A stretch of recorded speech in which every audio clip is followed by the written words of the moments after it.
There's no guarantee that you're going to do all this work and everything's going to work out and you're going to live this crazy life. But there is a guarantee that if you don't try, you're going to live a life. And this is what paralyzes most people from ever going. Yes, you can have the best plan in the world, but once you go out and start executing on that plan, you are going to make mistakes. And then you keep going. And as these hardships happen, you acquire more and more and more and more skills if you continue to go down the path, which starts to produce a better and better and better and better result. And so while there's no way to guarantee the perfect outcome on your journey, your life will be exponentially better by going on it. You want the guarantee of the big house, the car, the boat, the big life, when in reality, if you don't go, you're guaranteed. So it's not, what if I do all this work and I don't make it? It's, what if you don't do and you stay right where you are? What is up, guys? It's Andy Frisella, and this is the show for the realists. Say goodbye to the lies, the fakeness, and delusions of modern society, and welcome to Modern Reality. Guys, today we have a special midweek edition of Q&AF. All right, that's where you submit the questions and we give you the answers. Now, you could submit your questions a couple different ways. The first way is, guys, email those questions into askandy@andyfrisella.com. Or you can go on YouTube on the Q&AF episodes, which typically are on Mondays, but sometimes we throw them out here in the middle of the week. As of late, you drop your question in the comments section, and we'll pick some from there as well. We'll answer it right here on the show. Now, if this is your first time listening, we do have multiple formats of the show. We like to say shows within the show. All right, sometimes we have Q&AF. That's what you're going to get today. Other times you have CTI. That stands for Cruise the Internet. That's where we talk about what's going on in the world. We throw some headlines up on the screen. We speculate on what's true and what's not true. And then we talk about how we, the people, need to solve these problems going on in the world. Other times we have Real Talk. Real Talk is just 5 to 20 minutes of me giving you some real talk, some things I think you need to hear. And then we have 75 Hard Verses. And that's where somebody who has completed the 75 Hard program comes on the show, talks about how they were before, how they are now, how the 75 Hard program has helped them get their shit together, and how it can for you as well, too. If you're unfamiliar with 75 Hard, it is the initial phase of the Live Hard program. It is available for free at episode 208 on the audio feeds. It is not on YouTube. We just started YouTube about a year ago. So that episode is only on audio, and you get the whole program there for free. 75 Hard is not a challenge. It is not a trend. It is not some internet bullshit. It is the world's most popular in history mental recalibration program that will help you figure out how to get your life online and on track. There is a book about this. There's actually two books. There's a book called 75 Hard, and then there's a book called The Book on Mental Toughness. I would buy the book on mental toughness, but it includes the entire 75 Hard book on the inside, plus the following phases of Live Hard, and also 10 plus chapters on mental toughness and case studies on some real world examples about how they use mental toughness to build incredible lives. These are people that you guys have heard of. So get the program for free, episode 208. You can buy the book at andyfrisella.com. It's called The Book on Mental Toughness. It's not required, but it's a great book, and I know you'll love it. So other than that, you'll notice we don't run ads on the show. I don't take money from people that are going to tell me what I can and can't say on the show. The show's called Real AF. It's not called Listen to These Sponsors AF. I don't give a fuck what they say or what they think, and so I don't take their money. And I ask very simply in return for that you support us, buy my shit, and share the show. We have this thing called Pay the Fee, and the fee is very simple. By the way, I pass on 8 figures a year on advertising, just so we're clear. This is not like a little money. It's a lot of money that I pass on. So you guys supporting me in return really means a lot to us. What I ask in return is very simple. Just please share the show, okay? We get throttled, we get traffic censored, shadow banned, whatever you want to call it, especially when we do our CTI episodes across the internet.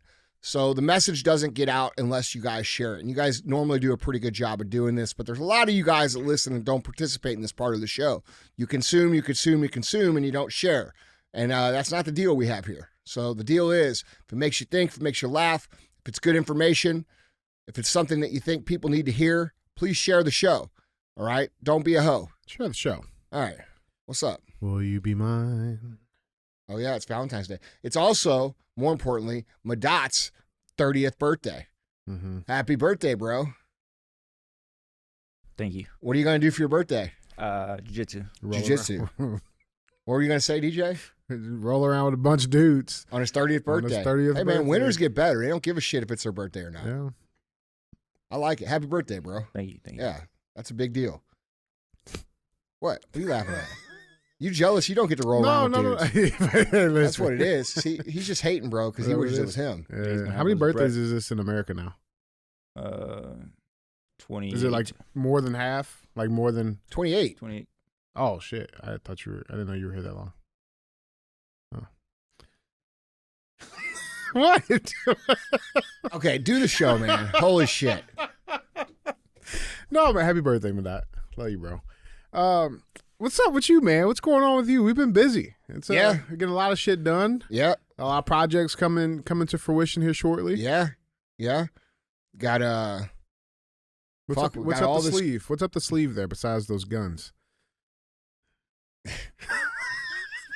Yeah, tune into the show for terrible jokes. That's what we're going to start advertising. We're the antithesis of comedy here.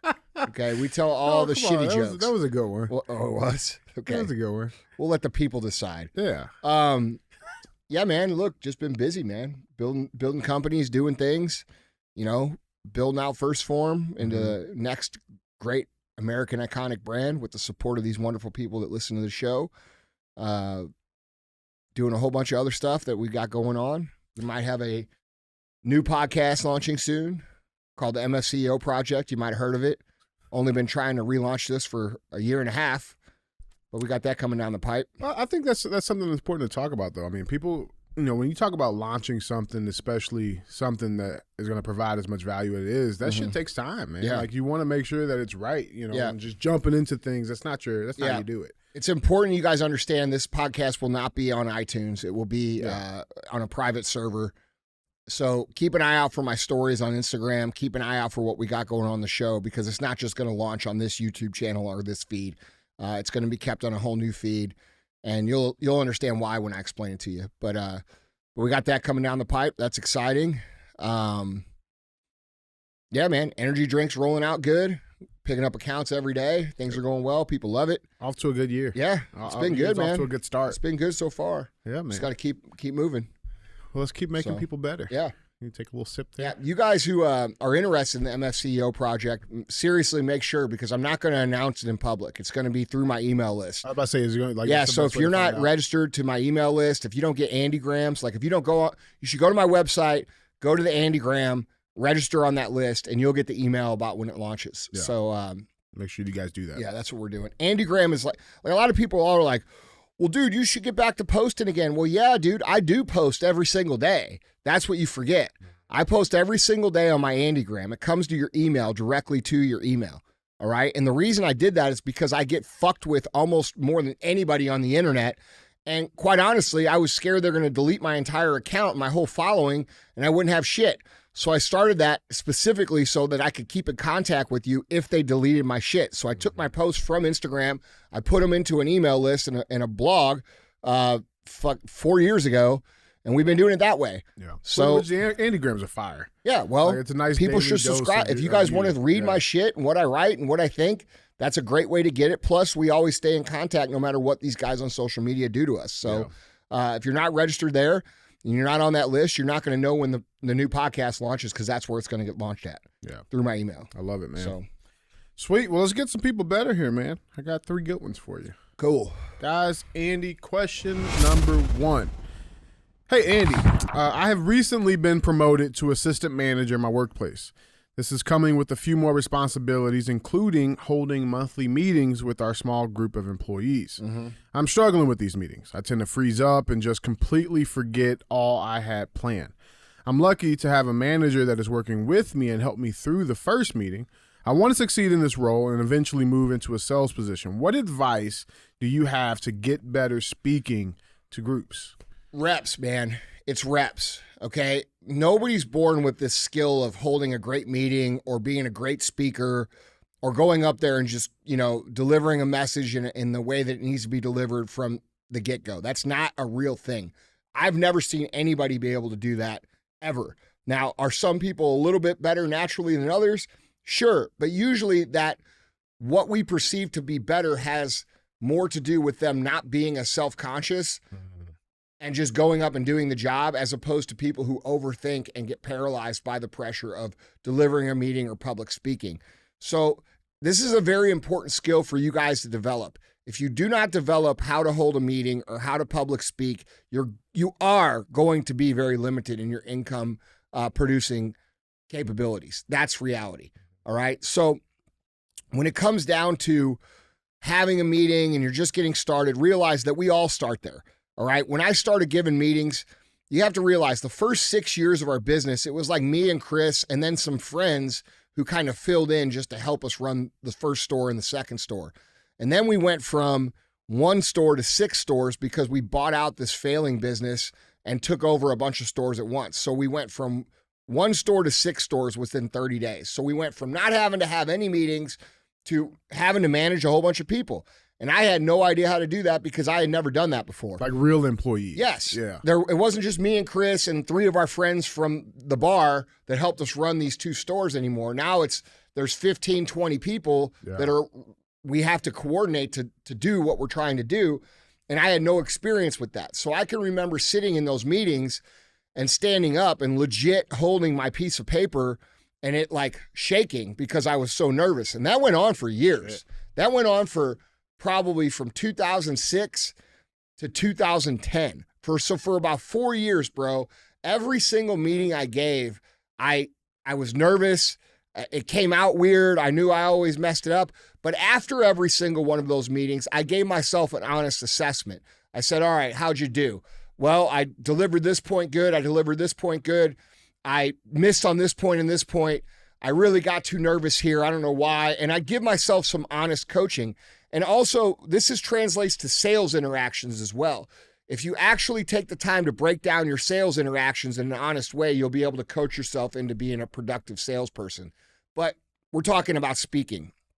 So I would break down my speaking play by play over and over and over. And every single time I did a meeting, I would do that.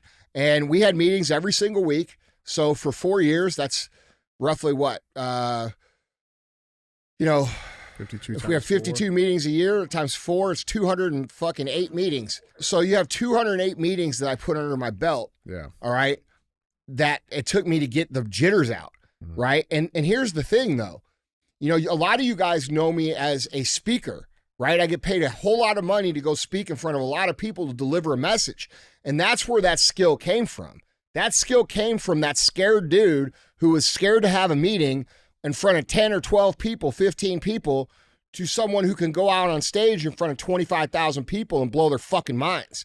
And that's the power of reps. I don't have a natural skill set for this. In fact, when I took public speaking in college, I got a D, all right? And by me doing these meetings and then working the sales floor of a retail spot and then doing the podcast on top of it, it gave me thousands and thousands and thousands and thousands of reps that allowed me to learn how to speak in a way that resonated with people. And so to all of you guys out here who look at all these people, there's a lot of people who pretend like they have this natural skill and they were born with this. And the reason they do this is because their ego is overinflated and they want you to like worship them and think they're special. But the truth of the matter is none of these people are special. Not a single one of them. I know all of them. I know them all. All the people you think are big deal on the internet, I fucking know them. Every single one of them, I know them. And I'm telling you right now, the ones who try to pretend like they've got it all figured out, they're lying. Because I also know they're bullshit behind closed doors. Mm-hmm. Okay? This is hard for everybody. Everybody starts in a very difficult spot when it comes to public speaking and communicating to a group. That's a hard skill to learn. Actually, I take that back. It's not that hard to learn. You just have to be willing to be bad at it for a certain amount of time. And then it starts to get better and better and better. So my answer to you is to understand that you're supposed to be bad right now. You just started. You given one meeting, bro. You're not going to come in and blow people's fucking brains out. You know what I'm saying? Like you're going to suck. And shit. Yeah, it's not going to happen. That will come with time though. That will come with time. You're going to give a meeting, and you're going to do hundreds of meetings and hundreds of reps. And eventually you're going to get on like a little roll in your meeting. And at the end of it, people are just going to look at you and they're going to start clapping and you're going to be like, what? And that's how it starts. You just start to get better and better and better with reps. So understand, 1, you're supposed to be bad. 2, the only way to get better is to be willing to go down the path and look stupid, which is what most people aren't willing to do. Most people spend their entire lives afraid to even start because they are concerned about what people might think. They tell themselves all these stories. They're going to get laughed at. They're going to get made fun of. People are going to talk shit. And guess what? They're going to talk shit either way. They're going to talk shit if you go and try and look stupid and fall on your face, or they're going to talk shit if you don't try and you become just a fucking loser. All right? So people are going to talk. They're going to laugh. They're going to give you shit. This is a natural part of life, and they're going to do it whether you go down the path or whether you don't. And so you have to ask yourself, do you want to go through all that humiliation and then have something to show for it? Or do you want to go through all that humiliation and actually be what they say you are, which is a loser? All right? Those are what your choices are. So you're doing a great job by getting started, brother. Keep going. Show up every time. Try to get better. Break down your coaching and just get yourself in situations where you can give the reps. This is why I tell you guys, do that exercise of going into public places and having real conversations with people. I tell this, if you guys, it's your first time listening, I'll tell this story again. I used to play this game where I would go to the local grocery store right up the street from my house. It's called Deerberg's here in St. Louis. And I would go in there and I would force myself to have 3 conversations with someone before I left. All right. And this isn't like, hey man, nice shoes. This would be like a conversation, right? Like, hey, have you tried those beans before? Yeah. What do you make with them? Blah, blah, blah, blah. Have a real conversation, right? Because what that does is it starts to get you in a skill set to be able to communicate face to face. And a lot of you guys that listen to this shit, you suck at this. All right. The biggest problem with the younger generation right now is that they have an extremely difficult time communicating, not on their phone. They don't want to talk to people. They don't want to meet people. They want to text people, and that's it. And that's a severe handicap on your success, because the reality of building something real in life comes down to how well you work with other people, because it takes a fucking village to be successful. So if you lack the ability to actually connect and communicate with real life human beings, you are at a severe disadvantage. And that also opens up the flip side of that equation. If you are a young person and you are willing to get good at this skill, and you are willing to invest the time to be great, and you are willing to put in the effort to develop this skill set, you are at a disproportionate advantage over everybody else, because most of these people are tied to their phone. When I was 20 years old, everybody talked to everybody because we didn't have fucking phones. Mm-hmm. So think about competing with everybody who's got great people skills and working to have people skills, versus you young guys, you only have to compete with a small amount of people because they're believing this lie that connecting with humans is really irrelevant because we can just do everything through technology. Technology don't buy your shit. People do. And if you don't connect with them, you're going to be broke. So keep putting in the reps, put in the practice, put in the time, get yourself in intentional situations to have to talk to people, and that skill set will grow. It's like any other skill. I love it. I don't want to miss this point because it's something you said and it made me think, when you talk about how you, after you got done with the meeting, you would check yourself. Like you would go over play by play, right? Yeah. What do I do after I talk now? You still do that to this day. Was that what you were going to bring up? Yeah, that's what I want to bring up, because I feel like, people. What do I say when I get in the car after a speaking event? Man, what do you guys think? I don't know, man. And you start really being. I fucked up this part. Exactly. I could have done better here. Yeah, this is where I. And even though everybody else think you did amazing. Yeah. You're but still I'm talking it out on my own. Yeah. What is that? That's called self-assessment. That's a skill that most people lack. Most people either tell themselves that they were really great, or they tell themselves they were really shitty. Mm-hmm. And you have to learn to coach yourself from a unemotional, factual standpoint. Yeah. Did you execute? Did you not execute? Did you do good? Did you not do good? If you did good, tell yourself you did good here. If you did bad, tell yourself you did bad here. We as humans have this natural propensity to beat ourselves up even when we do good, or when we do bad, tell ourselves that we did amazing. And these lies that we tell ourselves because we are protecting our own ego are actually what can stop us from becoming what it is we're supposed to become. So it's very important to learn the skill set of self-assessment, to detach your ego and say, all right, like for example, like I think one of the reasons our show does so well with the current event stuff is because I and you both are willing to say, man, am I right about that or am I wrong? Am I seeing that wrong? You know what I'm saying? Yeah, for sure. So like we have to Just sucks we're always right. Well, hey, it is what it is. But I'm just saying, we have to, this flows into a bigger conversation, which is, what have we lost in society? We've lost the ability to disagree and communicate or find common ground. And the reason that we've lost the ability to communicate and find common ground is because our egos get in the way of it, because we either want to be right as much as we could possibly want it. We want to win the argument. Winning the argument is not the goal.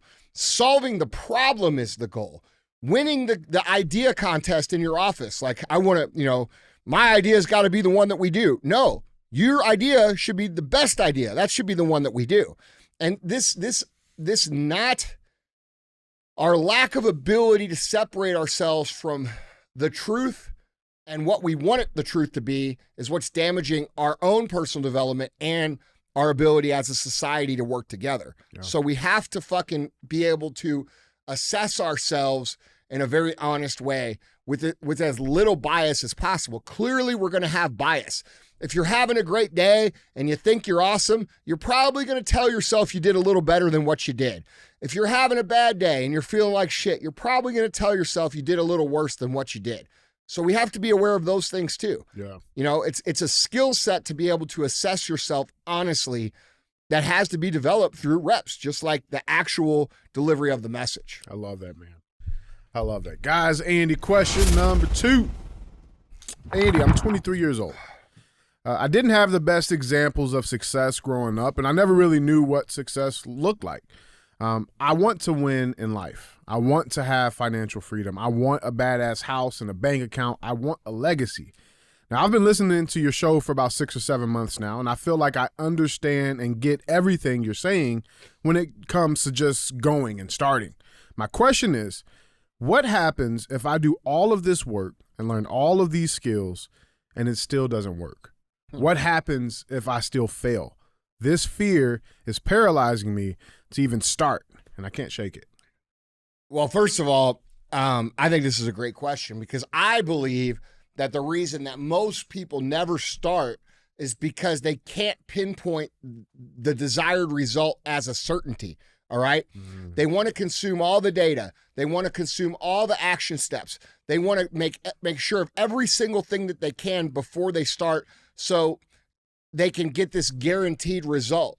But when they realize that the result cannot be guaranteed, no matter if you do all the work, then they say, well, fuck it, I might as well not do the work because the result's guaranteed. But what they're failing to realize is the flip side of that. You do have a guaranteed result if you don't go. The guaranteed result if you don't go is that your life is going to be shitty. All right. And you're going to think every single day while you're alive, man, what would my life look like had I done those things? So it's not what's going to happen if I do it. It's what's going to happen if I don't do it. And if you don't do it, your life is not going to stay the same as it is now. It's going to get progressively worse, because we live in a sliding scale when we talk about culture and society and the way things progress. And so if you're not getting better at the pace of everybody else getting better or everything else getting better, you are actually getting worse by trying to maintain. Even maintaining where you are takes a certain amount of dedicated work, all right? Because maintaining is actually moving forward. But the point of this is this. There is no fucking guarantee, bro. There's no guarantee that you're going to do all this work and everything's going to work out and you're going to become a gazillionaire and you're going to live this crazy life. But there is a guarantee that if you don't try, you're going to live a shitty life. And that's what you need to be thinking about. And this is what paralyzes most people from ever going. When we think about how the process actually works, and the young bucks think of it as a guarantee, what they're missing is that, yes, you can have all the steps. Yes, you can have all the data. Yes, you can have the best plan in the world. But once you go out and start executing on that plan, shit's going to go wrong. You are going to make mistakes. You are going to fuck things up. And every single time you make one of these mistakes, you learn a lesson. And when you learn that lesson, it helps sharpen a new skill that you didn't have before. So now you go out, you have this plan, you get punched in the fucking face, and then you say, okay, well, why did I get punched in the face? Well, I got punched in the face because I didn't do these things. And then you say, next time I'm going to do those things. Boom, a skill is born. A new skill is born, you put it in your tool belt, and you are now better prepared to go down the path again. So you get up, you dust yourself off, you go again with this new skill so that when that situation presents itself the second time, you know what to do. So you could get past that. It's like a video game, bro. You learn how to get past the hard parts level, by getting killed 50 times, and then you figure it out. And then you keep going. And as these hardships happen, you acquire more and more and more and more skills if you continue to go down the path, which starts to produce a better and better and better and better result. And so while there's no way to guarantee the perfect outcome on your journey, your life will be exponentially better by going on it. And so when we think about, what if I do all this shit and nothing happens and I fall on my face and I get made fun of and it's super hard and it takes a super long time, motherfucker, that's how it's gonna be, okay? And you're looking at it the wrong way. You want the guarantee of the big house, the car, the boat, the big life, when in reality, if you don't go, you're guaranteed shit. And that's what you have to think about. So it's not, what if I do all this work and I don't make it? It's, what if you don't do shit and you stay right where you are? That's how you should be thinking about it. Would you say that people too often, they put way too much pressure on the external circumstances that could happen and throw shit off the plan, and they don't focus enough on what they actually can control? 100%. You know what I'm saying? Like it's way too much. It's politics and all these other things. Yeah, of course, bro. People want to listen, man. People want this to be cut and dry. They want this to be easy. They want it to be quick. They want it to be painless. There's nothing easy, quick, and painless about being fucking great at building anything in life, creating anything in life, becoming anything in life. You are going to suffer. It is going to be hard. It is going to take all of your energy. It's going to kick you in the face 1,000 times. You're going to be demoralized. You're going to be frustrated. You're going to be angry. You're going to be bitter sometimes. This is why it's so important to build yourself into someone who can execute regardless of what your mood is, regardless of what your circumstances is, because if you can execute when things are fucked up and everybody else bails and everybody else quits, what kind of advantage does that give you over the long haul? It gives you a tremendous advantage. And if you can become the kind of person that cannot be stopped by outside circumstances or going through a tough time or being in a bad mood or being unmotivated, how can anyone beat that? Who can stop that? The only thing that can stop that is your own death or God.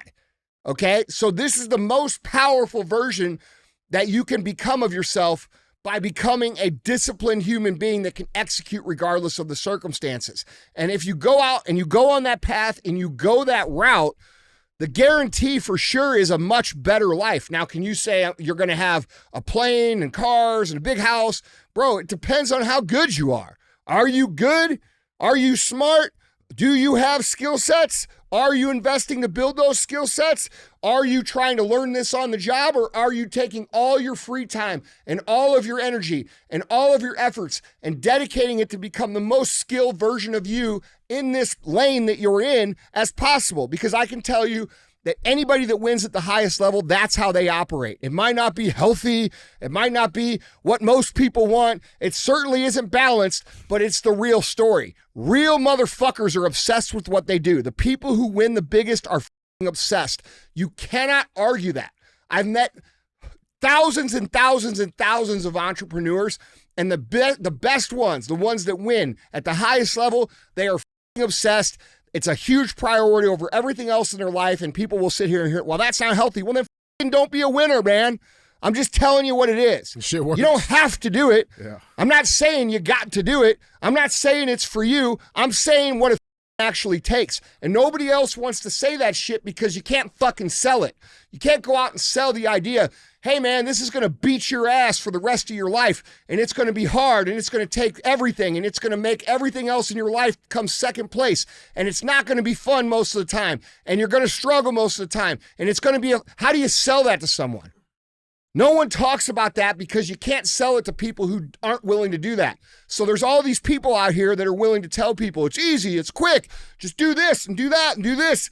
And these people then try that and they fail. And then they find another one of these motherfuckers, and then they try their shit and they fail. And then they find another one of these people who promises easy, and they try that and they fail. You know what they eventually say? I guess I don't have what it takes, and they quit. and they resign themselves to some mediocre existence that's far below their actual potential because they're not being told the truth about the game. The game will take everything you have. And if you want to win at a mediocre level, it'll take less. If you want to win at the highest level, it's going to take more. And that's the way the fucking cookie crumbles when it comes to this. And you can argue about it. You can bitch about it. You can judge it. I don't give a but that is the way it is. Love it, man. It's the fucking truth, dude. There's too many people out here that want this shit easy, and notice none of them win on a big scale. There might be a couple people out here that got some cars and have some shit and be winning, but what the fuck have they built? Well, look at them in 5 years. If you're going to be a world-changing, cleaner mother like Tim Grover talks about, it's going to take everything, bro. It takes free throws at 3 o'clock in the fucking morning like MJ and Kobe did. That's what the fuck it takes. It takes total obsession, dude. And most people ain't built for it. And we have this entire culture out here that's telling everybody that being their own boss is about freedom and it's about fun and it's about doing whatever you want. And you get to, and they're all liars. They're all lying. That's not how the it is, bro. It's total obsession to your craft. Now, I'm talking about the highest level winners. If you want to win less than that, it's going to take less obsession. If you want to win mediocre and just have some money and have a bass boat and like live a life, that's cool too. It's going to take less. But the reality is I'm not here to talk to the people who want to win less. I'm here to talk about people that want to win at the highest level. Love it, man. Fuck, man. Guys, Andy, our third and final question. Question number 3. Andy, when you do have those times of fun, culture building gatherings or parties, what have you found to be the most effective after the event in pulling your team back into gear to focus on the mission and put the fun behind them and get back to work? I'm struggling with this in my business after we have a company event. Any thoughts on this? I think you're thinking about it wrong. That's not how I think about it at all. I think about the fun events that we get to do as reminding people how awesome it is that we get to do this shit every day. There is an understanding that when we walk in the doors here, it is all business, bro. And yes, we're going to have fun. And yes, we're going to fuck around with each other. And we're going to tell jokes and we're going to keep it light. And we're going to play games and do all the fun shit that everybody thinks our companies are on social media. But there's an understanding you're going to execute at a high level. And everybody knows that. And so how I look at the fun events is that it gives us some momentum. It gives us some boosts. It gets us to lighten up and to remember why it is we get to do what we do, how awesome it is we get to do what we do. And it reminds everybody of what a blessing it is to be surrounded with the quality of people that we are here in our organizations. And I want that feeling to last as long as possible. I don't want to stop that the next day and say, hey, no more having fun. There's time for, if you're doing that, you're running your shit wrong. So I would encourage you to look at it the opposite way that you're looking at it. And I would say, hey, use these events to remind people how blessed we are to go to do important things with this level of quality people, and why it's important that we execute day in and day out so we can continue to do these things with these awesome people. So it's just a matter of perspective. Yeah, it's like the events, we're not talking about, bringing the events donuts should be to the conference room for a fucking Karen's birthday, right? Like these are meaningful things, right? Yeah. Bro, we spend millions of dollars on Summer Smash. Yeah. Every year. Well, I mean, how do you convey that to, I guess, a business owner who doesn't have that type of expense report to be able to do that? Before we were spending millions of dollars, we were spending thousands of dollars or hundreds of dollars. Yeah. When we didn't have Summer Smash, we would have barbecues. When we didn't have this awesome headquarters, we would have customer appreciation barbecues at the back of our fucking stores. Like, the events always start small and they grow into things. Sure. But you don't want to, the point of the matter is you don't want to kill the momentum that these events create because you want guys to get back and be serious. Look, bro, people don't do their best work when they're serious. They do their best work when they're appreciative of what they get to do. They appreciate who they get to do it with. They're aligned on the mission. They're aligned on the goal. They get to contribute into whatever that is, whatever it is for you. And that creates a cohesive team that does great work. And if you say if I walked in here every single day and I said, quit fucking around, don't talk, don't laugh, do the work, bro, we would be a shitty company. Yeah. You see, people would hate us. They would hate working here. So I think as the organizer of a organization, the leader of an organization, whether that be a church, a charity, a team, a company, whatever it is, a gang, I don't fucking know. Like, whatever it is. You're going to drive by Tuesdays. Yeah. Like, it's all, the dynamics. I love that event. Yeah, but the dynamics all the same. Yeah. We have a mission. We have a purpose. We're going to work towards this mission, but we should also try to have fun doing it and appreciate the people that we get to do it with. And I'll say this, bro. One of the best things in my life, and a lot of people see the outside success. They think, you know, oh, dude, Andy's made a lot of money and gets to fly around on private jets and he has all these cars and he does all this cool shit. He knows all these people, and they see that shit from the outside and they think that's what's cool. You know what's cool is that I get to wake up every mother day and walk in this building and go to war with people that give a about what we do, and they're damn good at doing it. And that makes me proud. That makes me excited. That makes me have purpose in my life. Why haven't people ask me all the time, why haven't you sold your companies? You could be doing, no shit, I could. But like, I love what I do. What the would I do? These are my people. These are my friends. These are the people I care about. Why the would I do that? What is that worth to me? What is selling my entire existence, my entire friend group, my entire purpose, my entire mission in life for some, what's that worth in dollars? There is no dollar amount for that. Yeah. It's not for sale, man. And so, you know, a lot of you guys who are running your companies, you're missing out on a great opportunity to develop a lot of richness in your life by not appreciating what it is you do and who you get to do it with. And instead, you're walking in every day demanding some productivity. And by the way, I used to be that way. Because when you're not succeeding, it's very important to produce. But what you'll find is that when everybody's having fun and everybody is bought in on the mission and everybody appreciates each other's contribution and their own contribution, the productivity happens organically. Yeah. So, so anyway, long story short, I would stop trying to kill the fun and I would try to lengthen and extend it into your culture as long as you possibly can. And you're going to have a better result. This sounds like someone who's walking in being like, man, all these guys do are fucking around. Bro, that's the wrong attitude, man. Listen, are they getting it done? Are they producing high-level results? If not, it has nothing to do with them having fun. It has to do with you're not leading them to do the job the proper way. Still a you problem. It is a you problem. Every leadership problem is a problem with the leader. This is where people don't want to hear that. No, they don't, bro. They don't. This is where they up. Yeah. They want to, dude, how many times do we see people saying, well, bro, it's impossible to get anybody to work these days? Really? I don't know. We don't have a problem with it. Yeah, we're all working here. You know what I'm saying? Right. What are we insulated? No. Yeah. We just have a different culture than you have, and that culture comes from our leadership, and you haven't put it in yet. Really, it comes down, dude, you know what it really comes down to? Most of these people, this is the truth, man, and like, people are going to get pissed when I say this, but most of you guys that run companies and lead people, you're trying to take advantage of people. You want them to do all the fucking work. You don't have any intention of growing something that's big enough for their dreams to fit under. You don't really give a shit about them. You're pretending that you give a shit. And because you pretend they give a shit, they don't give a shit about you because these people are not stupid. You're trying to ride their backs on a success without actually going out and building something that's going to benefit them. And your people know that, and that's why they don't respond to you, because you're a shitty fucking leader, and you don't have their interests in mind. I have these people's interests in mind in my companies.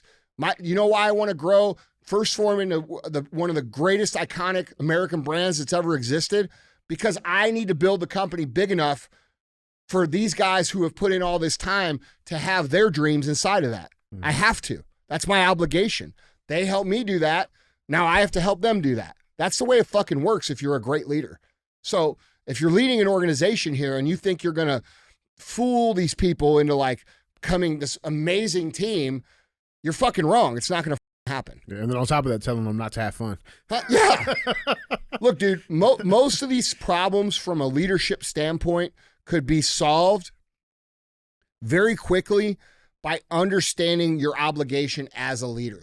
You are responsible for these people's lives. You are responsible for their career path. You are responsible for their families. They are dedicating a huge part of their life to your cause. That is a huge obligation for you to build whatever it is you're building into something that can support their dreams in trade for what they've put into your dreams. Mm-hmm. You see what I'm saying? Absolutely, man. It's a huge deal. Yeah. And if you just thought about it that way, if you, instead of thinking about it, what can I get? You started thinking about what can I do? How can I grow the company? How can I create opportunities for my people? How can we get better? How can we do that? And you started thinking about it from a place of service and growth for the collective and not just yourself, bro. Most of your problems will fix themselves, but you guys can't connect that. Yeah, so connect that, and a lot of this shit will solve itself. I love it, man. Guys, Andy, that was 3. Yep, that's 3, guys. Go pay the fee.